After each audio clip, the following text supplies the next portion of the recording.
This was a bit of a shock to a lot of people. Do you have any exposure through some of the companies that you're invested in? We do. You might have seen the stats, and I heard the sort of run through of a lot of analysis you've had in the last 24 hours, which is great and super comprehensive. Clearly, I think, some people are attesting to the fact that about 50% of American startups had their money with Silicon Valley Bank, and they were clearly making a large push across Europe as well. They've been operating in the UK for more than 10 years. They recently expanded in the Nordics as recently as just 3 months ago, and so making a really good push. And so there is a lot of exposure across the startup and the venture ecosystem here in Europe. So, Eileen, what does that mean? First of all, can you give us a sense of what kind of companies are exposed, and what do you tell them right now? Do they keep their money with SVB? It's also, I imagine, very difficult if you're a smaller startup.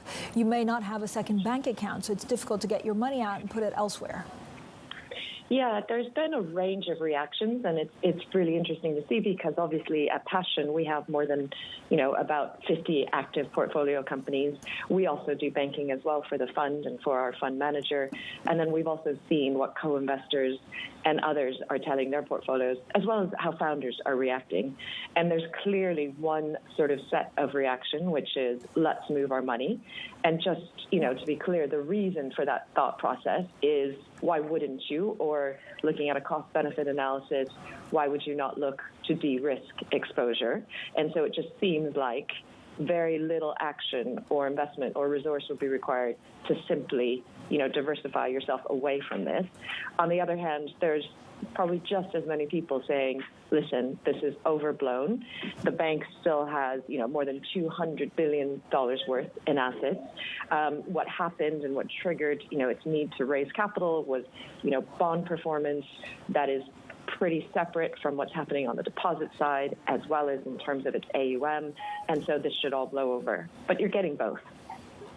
Yeah, is it too soon to make a call on that? And again, we don't want to fill anyone with panic. So I guess cool heads need to prevail in this kind of environment. How many calls have you fielded since this happened from founders that actually aren't really sure what to do? So we have fielded calls from founders, that's true. We have also fielded queries from our limited partners or our investors in our funds to ask us about our opinion. And the earliest of that came in the beginning of this week. So I think it's the right thing, and I'm quite reassured, if I'm honest with you, that founders are asking for advice and sort of wanting to stick their heads up and see what others are doing. We have the same sentiment as you did, or as you just expressed, which is cooler heads will prevail. Think about the long-term viability and sort of indicators of this on the sector overall, on the bank. For companies that have a large number of deposits at banks, clearly there should have always been a treasury strategy in place.